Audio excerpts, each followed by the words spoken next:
श्री शिवाय नमस्तुभ्यम।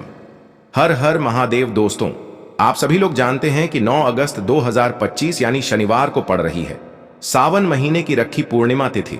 और दोस्तों, ये वो तिथि है जो श्रावण महीने में पड़ने वाली सबसे बड़ी तिथि है, क्योंकि यह शनिवार के दिन पड़ रही है और इसका बहुत ही बड़ा और विशेष महत्व होता है। पूज्य गुरुजी ने कहा है, अगर कभी भी मौका लग जाए और श्रावण महीने की राखी पूर्णिमा शनिवार को पड़ जाए तो आप लोगों को 11 चावल के दाने का उपाय तो अवश्य ही करना चाहिए। इन दोनों का संयोग बहुत ही कम आता है। और दोस्तों, पूज्य गुरुजी ने अपनी शिव महापुराण की कथा में बताया है, इस दिन आपको 11 चावल दाने वाला उपाय तो अवश्य ही करना चाहिए, क्योंकि ऐसा दिन पूरे साल में सिर्फ एक ही बार आता है। और दोस्तों, आप सभी लोग जानते हो कि शनिवार पूर्णिमा का अगर सबसे बड़ा कोई उपाय है तो वो 11 चावल के दाने वाला उपाय है। तो दोस्तों, इस पूर्णिमा के दिन आप लोगों को इस 11 चावल दाने वाले उपाय को जरूर करना है। बहुत सारे लोग होंगे जिन लोगों ने इस उपाय को न किया हो, मतलब पूरा साल निकल गया और उन्होंने किसी भी दिन इस 11 चावल दाने वाले उपाय को न किया हो। पर दोस्तों, आपके पास एक आखिरी मौका बचा हुआ है, जो कि 9 अगस्त के दिन है। तो इस दिन आप लोगों को इस वाले उपाय को जरूर कर लेना है। भले ही आपने पूरे साल भर इस उपाय को ना किया हो, पर अगर आपने इस श्रावण महीने के पूर्णिमा के दिन अगर इस वाले उपाय को कर लिया तो आपको इस उपाय को करने का वो फल मिलेगा जिसकी आपने कभी कल्पना भी नहीं करी होगी। इसीलिए आप लोग इस वाले उपाय को एक बार जरूर कर लेना, ताकि आप लोगों के हाथ से यह मौका ना जा सके और आपको इस उपाय को करने का फल मिल सके। दोस्तों, यह उपाय पंडित जी ने अपनी अभी की ही शिव महापुराण की कथा में बताया है। जिस उपाय को आज हम आपको बहुत अच्छे से समझाने वाले हैं, इस वीडियो को देखने के बाद इस उपाय को समझने के लिए आपको कोई और वीडियो को देखने की जरूरत नहीं पड़ेगी। तो चलिए दोस्तों, उपाय को शुरू करते हैं।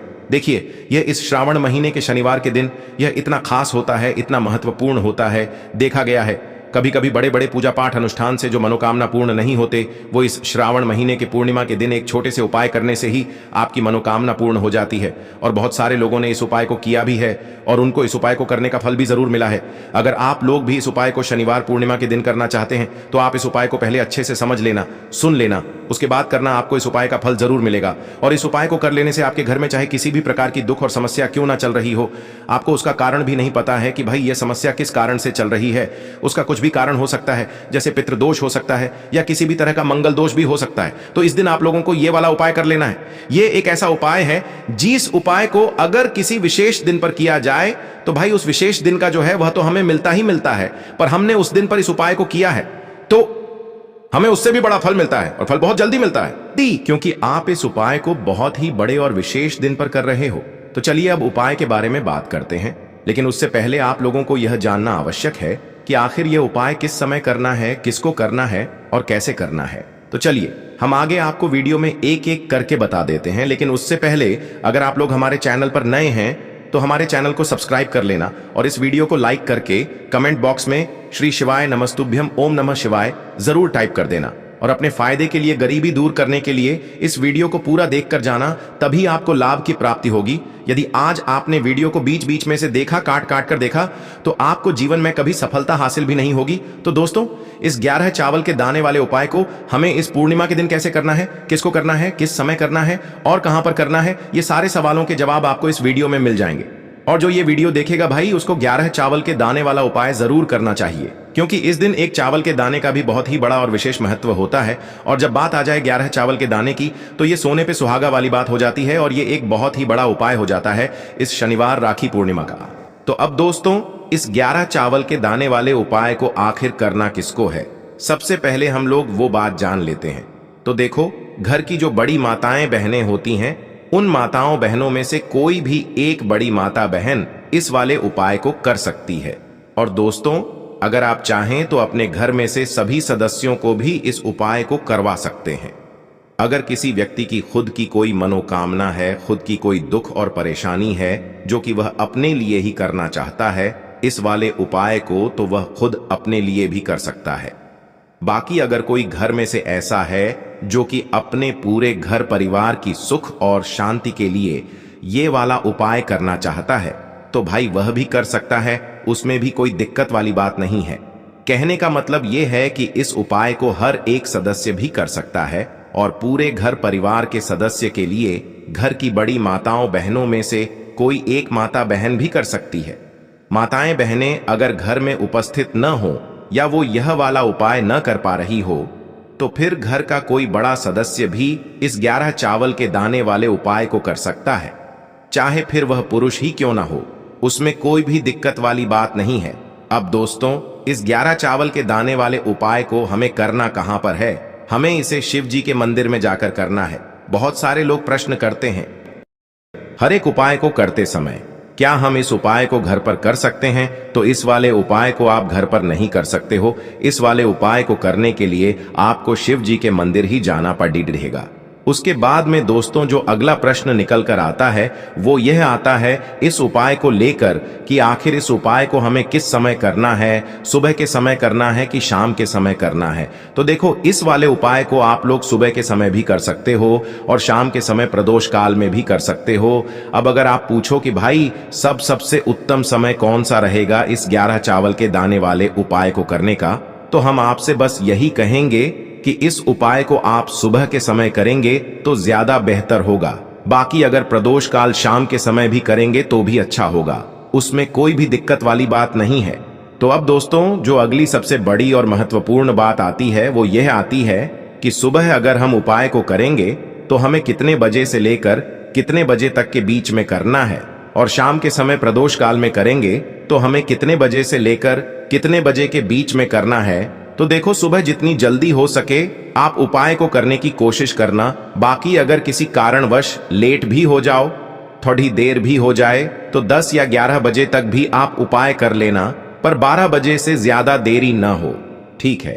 इस बात का ध्यान रखना। उसके बाद में दोस्तों अगर शाम के समय प्रदोष काल की बात करें, प्रदोष काल का जो समय होता है वो शाम के 6 बजे से शुरू हो जाता है।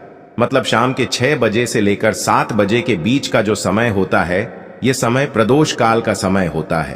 पर अभी जो मौसम चल रहा है इस मौसम में जो है शाम बहुत देरी से होती है, तो आप इस उपाय को 7 या 8 बजे के बीच में भी कर सकते हो।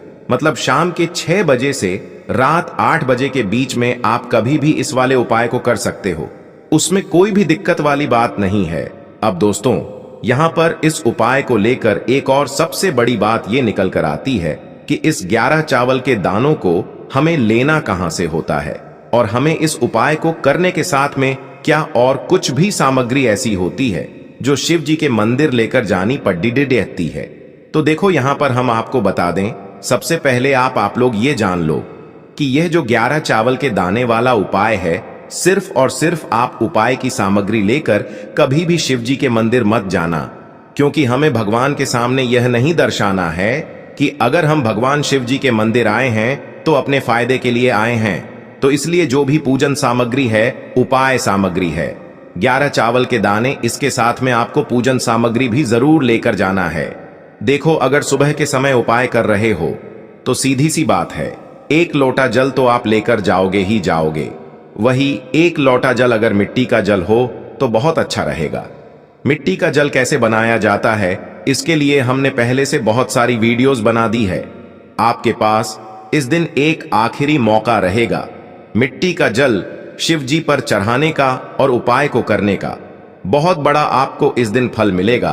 तो इसलिए इस दिन हो सके तो भाई मिट्टी का जल चढ़ाना, तो अपने साथ में कम से कम 1 लोटा जल तो आपको लेकर जाना ही जाना है। अगर मिट्टी का जल नहीं है तो घर का जल भी आप इस्तेमाल कर सकते हो। इसके अलावा जो भी पूजन सामग्री है, देखो 11 चावल के दाने ये अलग आपके रहेंगे और जो आपकी पूजन सामग्री रहेगी वो अलग रहेगी। पूजन सामग्री में आप जो भी चीज लेकर जाना चाहे वो लेकर जा सकते हैं, उसमें कोई भी दिक्कत वाली बात नहीं है। वहीं अगर हम बात करें शाम के समय की, तो शाम के समय शिव जी पर जल नहीं चढ़ता है। इसीलिए शाम के समय आप लोग एक दीपक तैयार कर लें जो कि गोल बत्ती का आटे का शुद्ध देसी गाय का घी का होगा, है ना? इस बात का आप लोगों को ध्यान रखना है। और इस दीपक को आपको घर से जलाकर नहीं लेकर जाना है, भगवान शिव जी के मंदिर में जाकर ही जलाना है। इस बात का भी आप लोगों को ध्यान रखना है। अब दोस्तों यहां पर हमें इस बात को समझना है कि यह 11 चावल के दाने हमें लेना कहां से है। क्या हमें दुकान से लेकर आना है, या हमें अपने घर से लेना है, या कहां से लेकर आना है, और कौन से चावल लेना है, क्योंकि चावल भी बहुत प्रकार के होते हैं। तो देखो, इन सभी सवालों के जवाब आप लोग एक बात में सुन लो कि भाई ये जो उपाय है, इस उपाय में आपको ये नहीं देखना है कि भाई कौन से चावल है कौन से चावल नहीं है। बस जो भी चावल ले रहे हो वो चावल का दाना सबूत होना चाहिए, मतलब साबुत होना चाहिए, टूटा हुआ नहीं होना चाहिए। कटा पिटा नहीं होना चाहिए। ये बात आपको ध्यान रखना है। बाकी आपका चावल बासमती हो या सादा चावल हो या कोई सा भी चावल हो, उसमें कोई भी दिक्कत वाली बात नहीं है। तो सीधी सी बात है कि आपके घर के रसोई घर में जहां पर आप भोजन बनाते हो, वहां पर जो भी चावल आपके उपस्थित हो, उन चावलों में से अपनी एक कटोरी भर लेना या एक मुट्ठी चावल अलग से निकाल कर रख लेना, क्योंकि हम 11 चावल ही यहाँ पर इस उपाय में लेने वाले हैं, तो हमें यह चावल के दाने गिनकर निकालने पर डढ़ेंगे। इस बात का आप लोगों को ध्यान रखना है।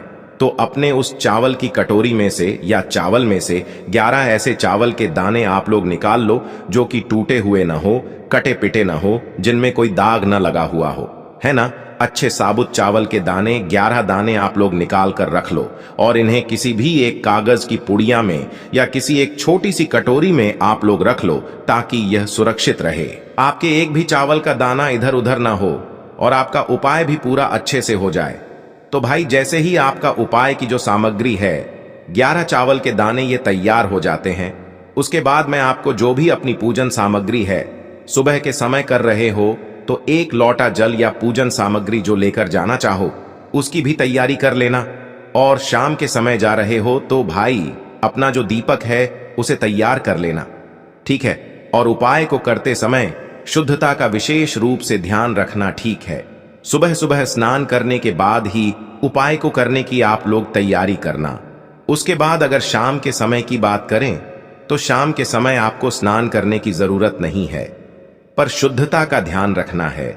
आपको स्नान तो नहीं करेंगे, आप हाथ मुंह धोकर भी इस वाले उपाय को शाम के समय प्रदोष काल में कर सकते हैं, इसमें कोई दिक्कत वाली बात नहीं है। तो आप अपने उपाय की पूरी सामग्री तैयार करके आपके पास ही में जो आपका शिव मंदिर हो वहां पर पहुंच जाइए। सबसे पहले शिव मंदिर में जाकर आप लोगों को उपाय नहीं करना है, पहले भगवान के दर्शन करना है, भगवान से आशीर्वाद प्राप्त करना है, फिर शिव जी की शिवलिंग के पास में आना है।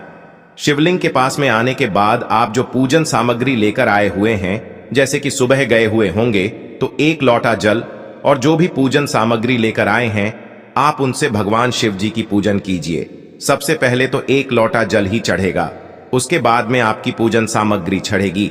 उसके बाद में अगर दोस्तों शाम के समय अगर आप इस उपाय को कर रहे हो तो अपने साथ में कम से कम एक जो दीपक है गोल बाती का जो आप अपने साथ में लेकर गए हो, उस दीपक को मंदिर में जाकर अपनी माचिस से जलाना है और उस दीपक को शिवलिंग के पास में रखना है, ठीक है। इस दीपक को रखने के बाद ही आप लोगों को अपना ये वाला उपाय शुरू करना है। और दीपक को ज्यादा पास में मत रखना, वैसे भी गर्मी पड़ रही है, भगवान शिव जी को आंच नहीं लगनी चाहिए, है ना। तो भाई जैसे ही आपकी पूजा अर्चना हो जाती है आप भगवान शिव जी को प्रसन्न कर लेते हैं।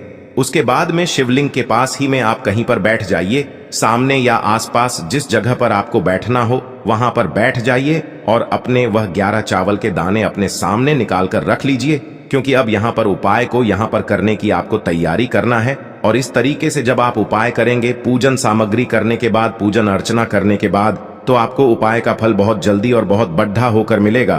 तो अपने 11 चावल के दाने अपने सामने निकाल कर रख लेना।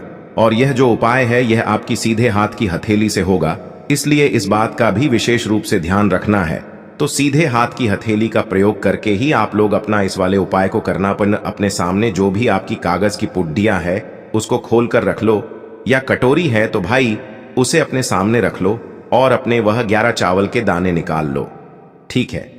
उसके बाद में दोस्तों अब आपको क्या करना है कि शिवलिंग आपके सामने होगी, तो आपने वह 11 चावल के दाने एक एक करके आपको शिव जी के शिवलिंग के ऊपर चढ़ाना है। कहां पर चढ़ाना है? शिवलिंग के ऊपर चढ़ाना है और कहीं पर भी नहीं चढ़ाना है। आपको अपने हथेली से तो शिवलिंग के ऊपर चढ़ना है, भले ही फिर वो अपने आप जलाधारी पर गिर जाए या मतलब वहीं पर गिर जाए, उसमें कोई दिक्कत वाली बात नहीं है, पर आप चढ़ाओ शिवलिंग के ऊपर ही। तो आपको क्या करना है, अपना पहला चावल का दाना उठाना है, श्री शिवाय नमस्तुभ्यम बोलना है और शिवलिंग पर चढ़ा देना है। इसी तरीके से दूसरा चावल का दाना उठा है, शिवलिंग पर चढ़ाना है और मंत्र बोल देना है।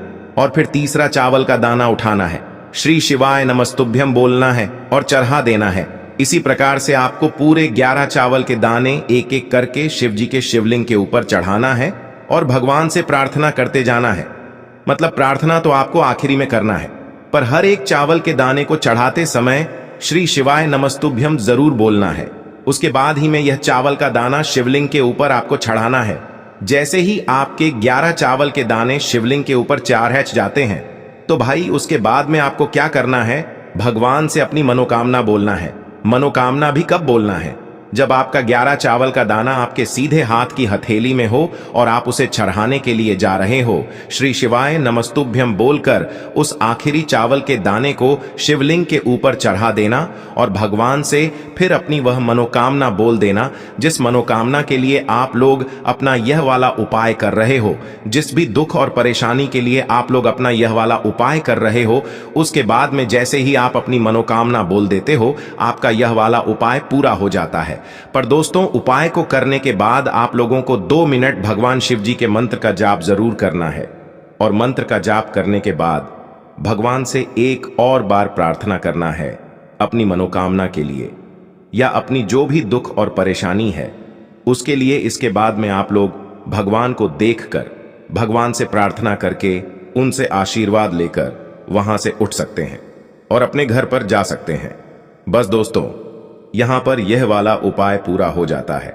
इस तरीके से जो भी व्यक्ति छोटी छोटी चीजों का ध्यान रखते हुए इस 11 चावल के दाने वाले उपाय को करेगा, निश्चित सी बात है उसे उसकी मनोकामना जल्द ही पूर्ण होगी और जो भी दुख और परेशानी है वो भी बहुत ही जल्दी दूर होंगे। और दोस्तों, अगर आपको हमारी ये वीडियो पसंद आई हो तो हमारे इस वीडियो को लाइक और चैनल को सब्सक्राइब जरूर करें।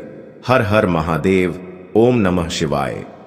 देखो, इस उपाय के लिए आपको लेना है एक गोल बाती का दीपक। आप चाहें तो मिट्टी का ले सकते हैं या फिर घर से शुद्ध आटा मढ़कर उसका दीपक आप तैयार कर सकते हैं। इसके बाद आपको लेना है शुद्ध गाय का घी। अगर वो नहीं है तो कोई भी देसी घी इस्तेमाल कर सकते हैं, जिससे आपको दीपक प्रज्वलित करना है। देखो, अब ये सब सामग्री लेकर आपको जाना है प्रदोष काल में आपके घर पर तुलसी जी के घेरे के पास में। देखो, ये उपाय तो आपको अवश्य करना है। देखो, वहां पहुंचकर सबसे पहले वो दीपक आपको प्रज्वलित कर देना है और ओम नमो भगवते वासुदेवाय नमः का 11 बार जाप करना है। उसके बाद आपको अपने सीधे हाथ में थोड़ी हल्दी लेकर उस दीपक में अपना नाम और गोत्र बोलते हुए डाल देना है। उसके बाद माता लक्ष्मी से आपको प्रार्थना करना है कि हे महालक्ष्मी, हमारी सभी दुख तकलीफों को दूर करो। हे महादेव, हमारे सब दुख कष्टों को खत्म करो। इस भावना से आपको ये उपाय करना है। चलिए, अब बात कर लेते हैं दूसरे उपाय की। दोस्तों, आप सभी जानते हैं कि सोमवार का दिन समर्पित होता है भगवान महादेव को, यानी कि भगवान पार्वती को सोमवार का दिन समर्पित होता है। और जब भी हम शिवलिंग के ऊपर कोई भी उपाय करते हैं तो इससे हमें एक साथ भगवान महादेव की और पार्वती की कृपा प्राप्त हो जाती है। देखिए दोस्तों, गुरुदेव ने बताया है कि सोमवार के दिन किया जाने वाला यह सबसे खास और सर्वश्रेष्ठ उपाय है। 7 चने की दाल लेनी है। देखिए, आप 7 चने की